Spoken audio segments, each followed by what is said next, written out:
কৃষ্ণ। শুধু কৃষ্ণানুরাগী সজ্জন গৌর ভক্ত মণ্ডলী, অদ্য এখন এই শুভ মুহূর্তে কলিযুগ পাবন অবতারী শ্রী সচিনন্দন গৌরহরির নির্দেশিত পথে কলিযুগের কিছু মানুষের স্বাভাবিকভাবে জীবনযাপনের জন্য, শান্তি এবং সুখ পাওয়ার জন্য ভগবানের কথা কিছু আজকের আমরা শ্রবণ করব। আপনাদের শ্রীচরণে সশ্রদ্ধ শ্রদ্ধা জ্ঞাপন করি। আপনারা ভালো থাকুন, আপনারা মনোযোগ দিয়ে ভগবানের কথা শ্রবণ করুন। নববিধা ভক্তির মধ্যে শ্রবণই শ্রেষ্ঠ। শুনলেই আপনার আত্মকল্যাণ হবে, আপনার পরিবারের কল্যাণ হবে, পরিবেশের কল্যাণ হবে, আপনার অন্তিমে আপনি ভগবানের কৃপা লাভ করবেন।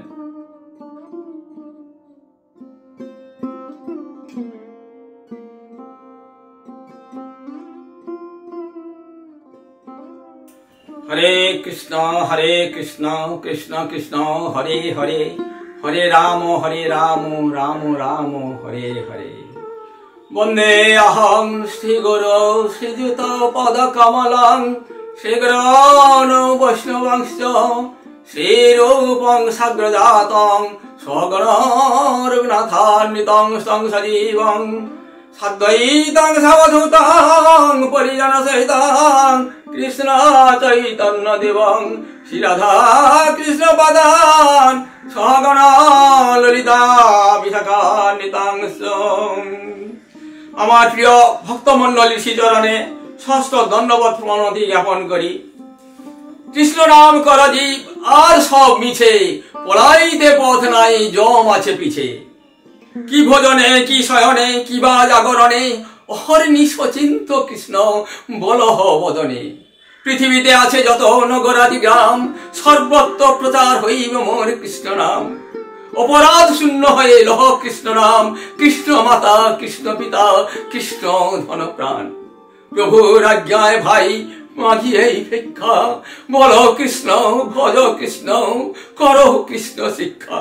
জগতি মাত্র তিনটি সত্য থাকবে আছে, যথা কৃষ্ণ সত্য, কৃষ্ণ নাম সত্য আর কৃষ্ণ ভক্ত সত্য। এছাড়া আর যত আছে মিথ্যা মোহ মাত্র। চৈতন্য চরিতামৃতে কৃষ্ণদাস কবিরাজ বলেছেন, একলা ঈশ্বর কৃষ্ণ আর সব ভৃত্য, যারে জয়ীছে না চায় সে তৈছে করে নিত্য। কৃষ্ণ রাম রূপ ঔষধ আর কৃষ্ণ প্রসাদ রূপ পথ্য মানুষকে কৃষ্ণ ভাবনাময় করে তোলে। গৌরাঙ্গ তুমি মোরে দয়া না ছাড়িয়া, গৌরাঙ্গ তুমি মোরে দয়া না ছাড়িয়া, আপন করিয়া রাঙা চরণে রাখিও।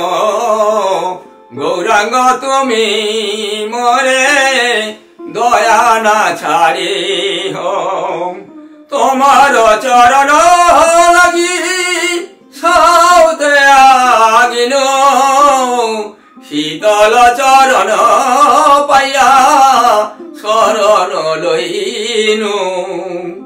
একুলে অকুলে মুই দিনু তিলাঞ্জলি, রাখিও চরণে মোরে আপনার বলি। বাসুদেব ঘোষ বলে চরণে ধরিয়া, কৃপা করি রাখো মোরে পদ ছায়া দিয়া। গৌরাঙ্গ তুমি মোরে দয়া না ছাড়িও। এখন আমরা রাজা প্রতাপরুদ্রের জগন্নাথ দর্শনের কথা শ্রবণ করব। যিনি জগন্নাথ, তিনি শ্রী চৈতন্য মহাপ্রভু রাজা হয়ে রাজ ঐশ্বর্য ভোগ বিলাস ত্যাগ করে ভক্ত ভাব অঙ্গীকার করে কিভাবে শ্রী চৈতন্য মহাপ্রভুর অহেতুকী কৃপা লাভ করেছিলেন তা আমরা এখন শুনব।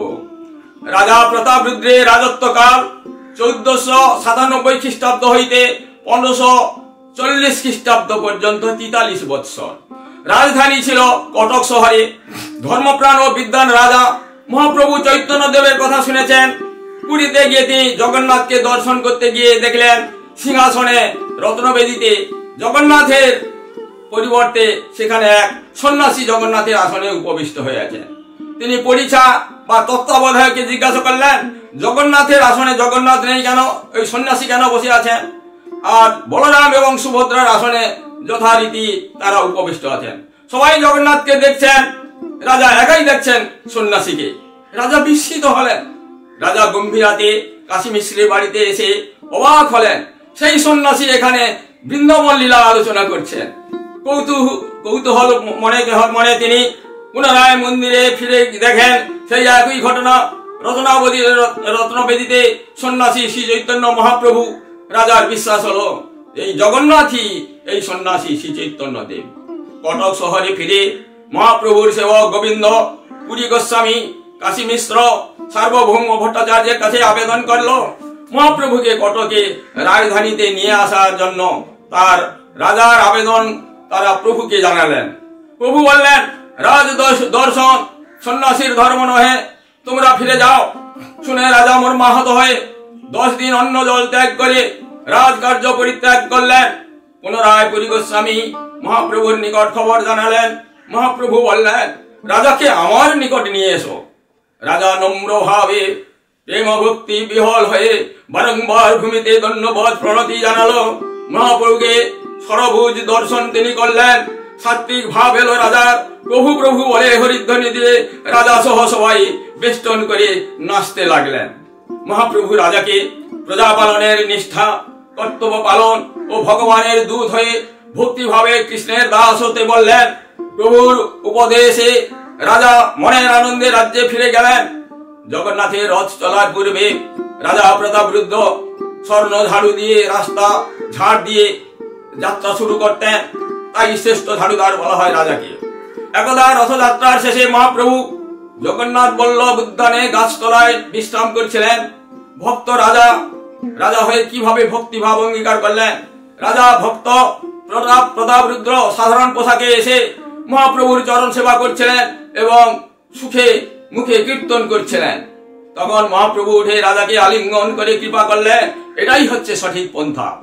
শ্রী চৈতন্য চরিতামৃতে মধ্য পর্বে উল্লেখ আছে, আনন্দে ভাসয়ে চৌদিকে ভক্ত গান, প্রভু বলে রাজা হের শুনো মোর বচন, প্রজার পালন তোর এই বড় ধর্ম, প্রজাপুত্র রাজা পিতা ওই কহিল এই মর্ম, কৃষ্ণের কেবল দয়া সম সর্বজীবে, দেহের স্বভাব নিজ জানিয়া অনুভবে, কিবা রাজা কিবা প্রজা সম সুখ দুঃখ, কর্ম অনুসারে জীবয় মুখ্য গৌণ মুখ্য, নিজ অনুমান করি যে মানে সমারে, সেই সে কৃষ্ণের দাস কহিল তোমারে।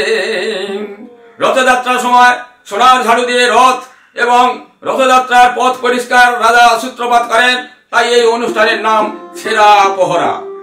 উড়িষ্যার রাজা অনঙ্গ ভীমদেব ঘোষণা করেছিলেন, কোন মানুষ উড়িষ্যার রাজা হতে পারেন না, ভগবান জগন্নাথই হলেন এদেশের সার্বভৌম রাজা সম্রাট এবং তিনি তার সেবক মাত্র রাজা।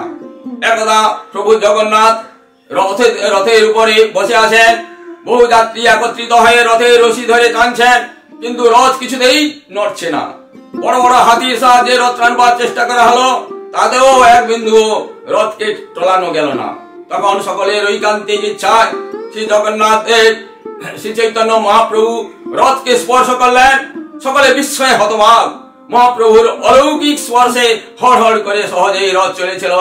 কৃষ্ণ নাম কৃষ্ণদাস কবিরাজ গোস্বামী শ্রী চৈতন্য চরিতামৃতে গ্রন্থে বহু স্থানে লিখেছেন, আপনে রথের পর পাছে ঠেলে মাথা দিয়া, আর হড় হড় করি রথ চলিল ধাইয়া, নিমেষে রথ গেলা গুন্ডিচার দ্বার, শ্রী চৈতন্যের প্রতাপ দেখি লোকে চমৎকার, জগন্নাথ স্বামী নয়ন পথগামী ভবতমে, নমো ভবদন্নায় কৃষ্ণ প্রেম প্রদায়, কৃষ্ণায় কৃষ্ণ চৈতন্য নামে গৌরদেশে নমঃ নমঃ।